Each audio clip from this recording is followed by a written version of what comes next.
wabarakatuh. Di sini di video kali ini saya akan mengerjakan tugas video untuk UTS di pengenalan rekayasa perangkat lunak.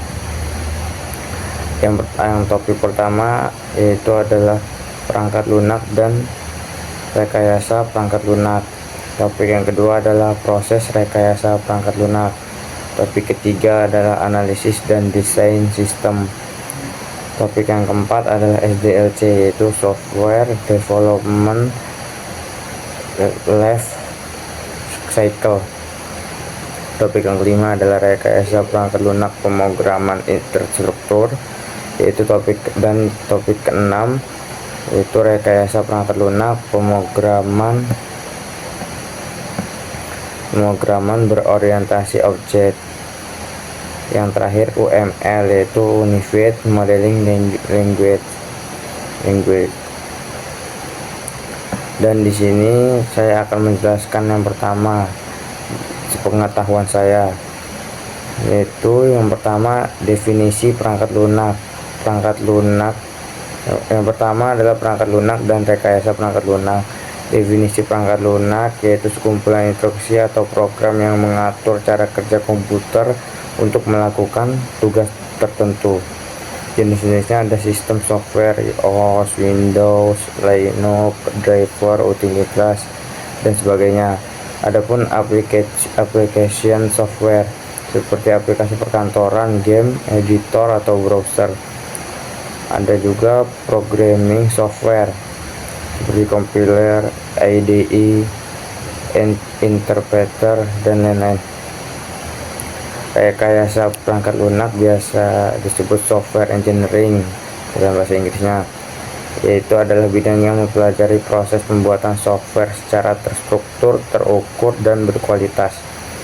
Fokusnya pada metode, teknik, dan alat-alat untuk membuat software yang efisien, aman, dan mudah dirawat. Lanjut ke topik yang ketiga, yaitu proses rekayasa perangkat lunak. Di sini dia membahas langkah-langkah atau urutan kerja dalam membangun perangkat lunak. Langkah pertama adalah konsep utama, lalu pengumpulan kebutuhan, lalu perancangan atau desain, lalu pengembangan yaitu coding, lalu pengujian atau testing, lalu pemeliharaan yaitu maintenance. Jenis-jenis proses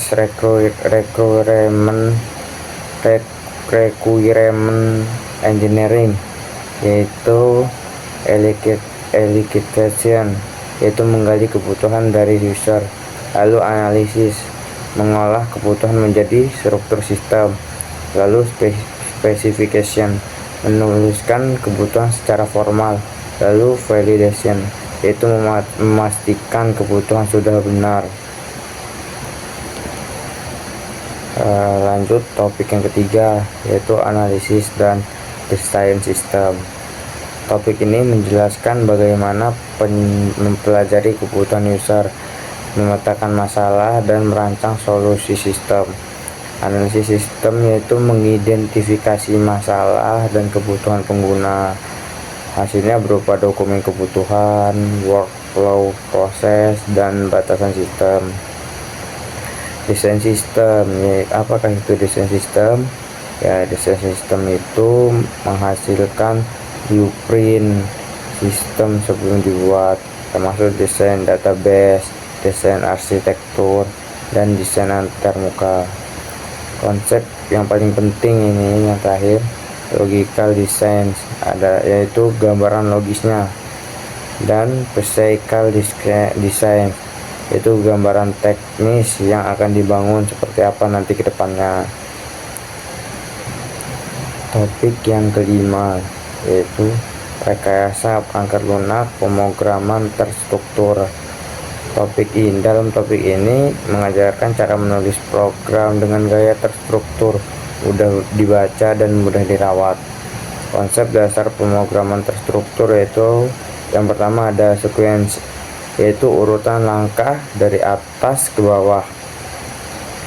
Yang kedua ada selection, yaitu pencabangan, bisa disebut if dalam kata if atau switch. Yang ketiga ada interaction, Itu pengulangan, biasanya digunakan dengan kata for atau while.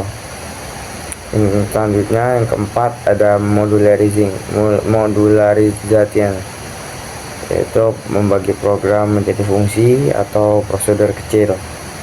Tujuan pertamanya ada mengurangi kesalahan. Lalu tujuan kedua ada memudahkan debugging. Yang ketiga itu meningkatkan kejelasan alur program. Topik yang keenam yaitu rekayasa perangkat lunak pemrograman berorientasi objek (PBO). Nah, di sini hubungan RPL dan PBO, yaitu pemrograman berorientasi objek atau yang biasa disebut PBO merupakan salah satu pendekatan dalam rekayasa perangkat lunak. PBO membantu mengembangkan untuk pembangunan sistem yang modular, mudah dikembangkan dan mudah diuji. Sedangkan RPL menyediakan metodologi dan sementara PBO menyediakan paradigma implementasi. Konsep dasar PBO ada 4, yaitu kelas, objek, atribut, dan metode. Apa itu konsep dasar PBO? Yang pertama tadi adalah kelas. Apa itu kelas? Nah, kelas itu dalam pemrograman berorientasi objek, kelas adalah cetak biru atau blueprint atau template untuk membuat objek. Contoh, kelas mobil menjelaskan bahwa semua mobil punya atribut dan perilaku umum. Objeknya yaitu mobil Avanza, mobil Xenia, Fortuner, dan lain-lain. Masing-masing adalah objek dari kelas mobil. Lalu konsep yang kedua ada objek. Objek ini instansi dari kelas yang memiliki data dan perilaku. Instansiasi perwujudan dari sebuah kelas. Dengan kata lain, objek adalah bentuk nyata yang dibuat berdasarkan blueprint, itu kelas. Contoh mobil lagi, kita contohkan mobil, kelasnya mobil. Objeknya mobil yang pertama yaitu Toyota warna merah, dan mobil yang kedua Honda warna biru. Nah, itu namanya objek. Lanjut yang ketiga yaitu atribut. Atribut itu adalah variabel yang menyimpan data atau karakteristik dari sebuah objek. Setiap objek bisa punya nilai atribut yang berbeda meskipun berasal dari kelas yang sama. Yang terakhir ada metode. Metode adalah function yang didefinisikan di dalam kelas dan digunakan untuk menggambarkan perilaku atau aksi dari sebuah objek. Contohnya kelas mobil, atributnya warnanya, mereknya, kecepatannya. Metodenya menyalakan mesin, jalan, berhenti. Lalu objeknya mobil Toyota bisa menjalankan metode menyalakan mesin lalu berjalan. Prinsip utama pemrograman berorientasi objek, yang pertama ada encapsulation, yaitu menyembunyikan data agar tidak diakses langsung dari luar kelas. Yang kedua ada inheritance, yaitu pewarisan sifat atau perilaku dari sebuah kelas ke kelas lainnya. Lalu polymorphism, yaitu kemampuan objek untuk memiliki banyak bentuk. Lalu abstraction, yaitu menyederhanakan kompleksitas sistem dengan hanya menampilkan fitur yang penting. Yang ketujuh yaitu adalah UML. UML yaitu Unified Modeling Language, adalah bahasa pemodelan standar yang digunakan untuk merancang dan memvisualisasikan sistem perangkat lunak. Mengapa UML itu penting? Karena UML memungkinkan kita melihat gambaran besar sistem tanpa harus langsung membaca kode. UML juga membantu menghasilkan dokumentasi visual yang bisa dijadikan referensi di masa depan. UML menjadi jembatan antara pihak teknis dan non-teknis, stakeholder non-teknis seperti manajemen atau klien.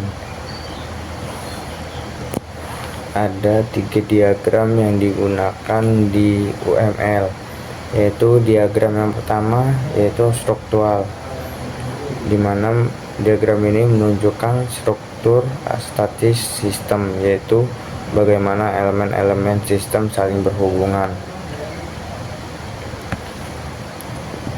Lalu ada sistem perilaku, yaitu menunjukkan bagaimana sistem berperilaku atau berinteraksi dengan pengguna maupun lingkungannya. Diagram perilaku biasa menggunakan use case diagram. Use case diagram itu menjelaskan hubungan antara aktor pengguna dengan fungsi-fungsi utama sistem. Lalu ada activity diagram, menggambarkan alur aktivitas atau proses bisnis dalam sistem. Dan yang terakhir ada state machine diagram atau state chart, yaitu menunjukkan perubahan status suatu objek berdasarkan kejadian tertentu.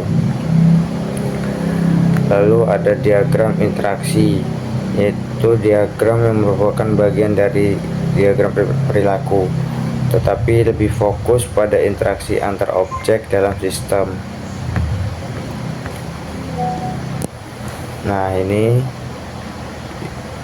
penjelasan di diagram perilaku tadi yang hampir sama seperti diagram. Ya, ini penjelasan diagram interaksi yang merupakan bagian dari diagram perilaku tadi. Di sini ada use case diagram, yaitu salah satu jenis diagram pada UML yang menggambarkan interaksi antara sistem dan aktor. Use case diagram juga dapat mendeskripsikan tipe interaksi antara si pemakai sistem dengan sistemnya. Lalu ada activity diagram tadi kan. Nah, itu activity diagram itu diagram aktivitas, yaitu salah satu jenis diagram pada UML yang dapat memodelkan proses-proses apa saja yang terjadi pada sistem. Lalu ada sequence diagram, yaitu salah satu jenis diagram pada UML yang menjelaskan interaksi objek yang berdasarkan urutan waktu. Sequence diagram juga dapat menggambarkan urutan atau tahapan yang harus dilakukan untuk dapat menghasilkan sesuatu seperti pada use case diagram. Sequence diagram juga salah satu jenis diagram pada UML yang menjelaskan interaksi objek yang berdasarkan urutan waktu.